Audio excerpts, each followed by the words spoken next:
I want to talk about something today that I think a lot of operators are sleeping on, and it's costing them corporate accounts without them even knowing it. Here's what I mean. If you're running a limo company doing $1 million or more a year, you probably spend a decent amount of time thinking about how to land bigger accounts. You're networking, you're running ads, you're doing outreach, maybe you've got a salesperson making calls. And all of that matters. But here's the thing, and this might surprise you. Corporate buyers have already checked your reviews before they ever pick up the phone. So have private clients. The decision about whether or not to contact you is being made before you even know the lead exists. And that's just how people buy services now. And what I've found is that operators who understand this, the ones who built a real review strategy, they're not just getting more leads, they're getting better leads, they're closing at higher rates, and they're charging more. So in this video, I'm going to break down exactly how this works. I'm going to show you how corporate buyers actually evaluate your company behind the scenes. I'm going to walk you through the exact system one operator used to build over 300 five-star reviews. We'll talk about why bad reviews might actually be helping you close deals, which I know sounds crazy, but stick with me on that one. And then I'll show you how all this connects to your pricing and bottom line. So let's get into it. Point one, the invisible shortlist. So let's start by talking about what actually happens before a corporate buyer calls you, because I think most operators have this wrong. Here's how most of us think it works. We think a company needs transportation. Someone does a Google search, they see our listing, they call us, then it's on us to close them, right? And the last part is true. You do have to close them, but what's actually happening before that call is way more important than people realize. When a corporation is looking for a transportation provider, it's usually not the CEO making the decision. It's the executive assistant. It's the office manager. It's the travel coordinator. These are the gatekeepers. And what do gatekeepers do? They research, they build a short list. And the number one thing they're looking at when they're building a short list is your online presence, specifically your reviews. So they're Googling your company. They're looking at how many reviews you have. They're reading what people say. They're looking at how recent those reviews are, and then they're comparing you to the other 2 or 3 companies they found. And here's what's interesting. Very few corporate buyers choose purely based on price. So if you're sitting there thinking you lost a corporate account because your pricing was too high, that's probably not what happened. What probably happened is your review profile didn't make the shortlist. Now think about what that means for your business. You could be running great ads. You could have a beautiful website. But if someone Googles your company name, sees 12 reviews from 2 years ago, you're not making that shortlist. The executive assistant is moving right past you, and you'll never even know that lead existed. I promise you, this is happening to operators every single day, and the frustrating part is it's fixable. So now you understand how these decisions are actually being made behind the scenes. But knowing that doesn't help unless you have the reviews to back it up. So let me show you the exact system one operator used to go from basically nothing to over 300 five-star reviews. Point 2, the 300 review playbook. So I sat down with an operator out of Florida, runs a company near Port Canaveral, Cocoa Beach, started his business in December of 2021, and as of right now, he's got over 300 five-star Google reviews. Only one of those reviews is 1 star. And here's the thing, he didn't do this with some expensive software or complicated system. He did it with 3 simple things. 3 simple things that any operator watching this video can start doing this week. So the first thing, number 1, the business card system. He has custom business cards with a QR code on them that links directly to his Google review page. And at the end of every single ride, his drivers hand the card to the customer and say something like, "Thanks so much for using our service. We'd really appreciate it if you would leave us a review." All you have to do is scan this. Simple, direct, not pushy, and it works because you're asking at the peak moment. The customer just had a great experience. They're happy. You're making it easy for them. They just scan and go. That's the key. You got to make it easy for them. Number 2, the driver incentive. This is the part I think is genius. For every 5 Google reviews that mention a driver by name, that driver gets a bonus.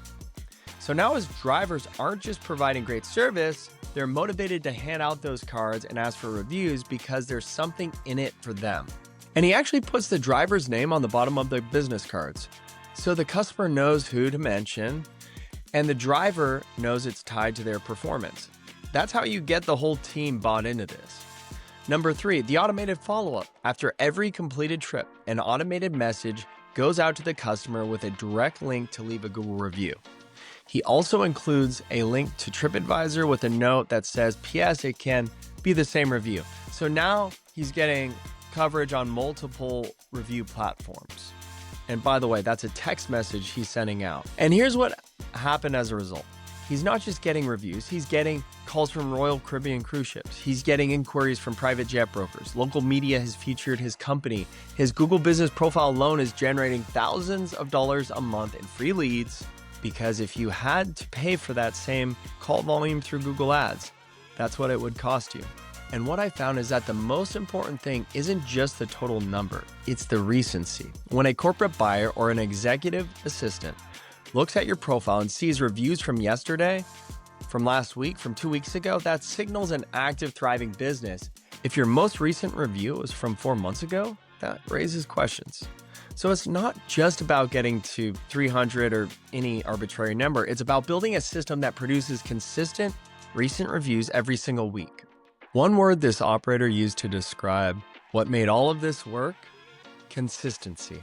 Not some magic trick, just a repeatable system that runs every day.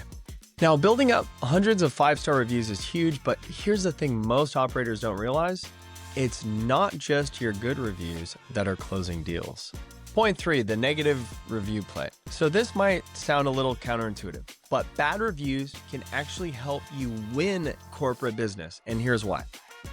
Before I decide to do business with a company, any company, I don't just go read the 5-star reviews. I go straight to the bad ones. I don't know about you guys, but this is how you really tell.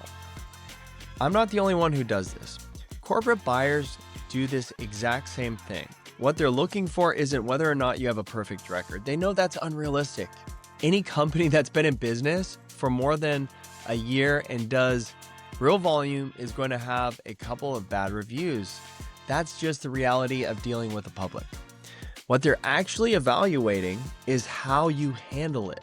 So if someone leaves a 1-star review saying their driver was late or the vehicle wasn't what they expected and you don't respond at all, that's a major red flag. That tells the buyer you either don't care or you're not paying attention. And neither one of those is someone they want handling their executive's transportation. But if that same 1-star review has a professional response from you, something like, "We're sorry to hear about your experience. We take this seriously and we would like to do anything in our power to make this right. Please reach out to us directly so we can address this." Now you've actually turned a negative into a positive, because you've just shown the potential corporate buyer that when something goes wrong, you step up. You're responsive, you're professional, and that's exactly what they need to see. So here's my recommendation. Set up a system where you're checking Google reviews at least once a week. Respond to every single negative review within 24 to 48 hours. Keep it professional. Don't argue about what happened. Don't get offensive. Just acknowledge it, take responsibility, and offer to make it right. And I highly recommend responding to your positive reviews as well. A quick thank you. We appreciate the business goes a long way. And don't just say the same thing every time. Make it unique. It shows you're engaged and actually value your customers' feedback. I've seen operators lose corporate accounts they didn't even know they were in the running for, all because of 3 or 4 unanswered negative reviews sitting on their Google profile. Don't let that be you. So your review profile is working for you around the clock, attracting corporate buyers, building trust before the first phone call. But there's another benefit to all of this that most people completely overlook, and it hits your bottom line directly. Point 4, reviews as a pricing weapon. So here's something that doesn't get talked about enough. A strong review profile doesn't just get you more leads, it lets you charge more. And I know a lot of operators struggle with this. You're looking at what the guy down the street charges and you're matching it or going lower because you're afraid of losing the job. But here's what I can tell you from experience. Most people hiring a limo company are not making their decision based on who's cheapest. They're making it based on who they trust, and nothing builds trust faster than a strong review profile. Think about it like this. Nobody walks out of a restaurant because the steak is 10% more than the place across the street, as long as the restaurant has great reviews and a reputation for quality. It's the same thing in our industry. If you've got 200 5-star reviews and your competitor has 30, you can absolutely charge more, and you should, because you've earned the right to, and the market will bear it. What I've found is that operators with strong review profiles close deals faster and face fewer price objections. The trust has already been built before the conversation even starts. The executive assistant already told her boss, "This company has great reviews. I think we should go with them." At that point, you're not competing on price. You're confirming a decision that was already leaning your way. So if you've been afraid to raise your rates, I want you to think about it this way. Your reviews are the thing that give you permission to charge what you're worth. Without them, you're just another option in a sea of options. So at this point, you might be thinking, okay, I get it. Reviews matter for corporate accounts and for my pricing, but how do I actually make this happen consistently without it becoming another thing on my plate? That's where the system comes in. Point 5, the automated collection system. All right, so let me walk you through exactly how to set this up so it runs on autopilot. Step 1, the post-ride text. This is the highest converting touch point. As soon as a trip is marked complete in your dispatch system or CRM, an automated text goes out to the customer. This is everything. Keep it simple, something like, "Thank you for riding with us today. If you had a great experience, we'd appreciate a quick Google review. Here's a link." And to be honest with you, if you can personalize it a little bit more with a detail from the trip, that's even better. So you do this because you're catching them right after the ride, right as the experience is still fresh in their mind. I highly recommend doing a text message, not an email for this. Text gets a much better response. Step 2, the follow-up email. For your morning rides, send a follow-up email at noon. For afternoon rides, send it at 6 p.m. This catches anyone who missed the text or meant to leave a review but forgot. And again, keep it short. Nobody's reading a 3-paragraph email asking for a review. Step 3, the driver handoff. This is the in-person piece that makes the biggest difference. Get your drivers business cards with a QR code that goes straight to your Google review page. This is huge. Train them to hand it to every customer at the end of every ride. And if you want to take it up to the next level, build a bonus structure around it. When your drivers know there's a tangible reward for collecting reviews, they will ask every single time. Step 4, video testimonials for your best clients. This one is optional, but it is so freaking powerful. For your top corporate accounts, the ones who love you, ask if they'd be willing to do a quick 30-second testimonial video. You can use a tool like Video Ask to make it easy. Video testimonials really are the strongest form of social proof there is. When a potential corporate buyer sees a real person from a real company saying, "Look, we've used John for 2 years and he's incredible, they're incredible, company name is incredible," that is so much more persuasive than 100 handwritten reviews. Now, here's the key to all of this. It's not about any single piece. It's the combination. The automated text catches most people.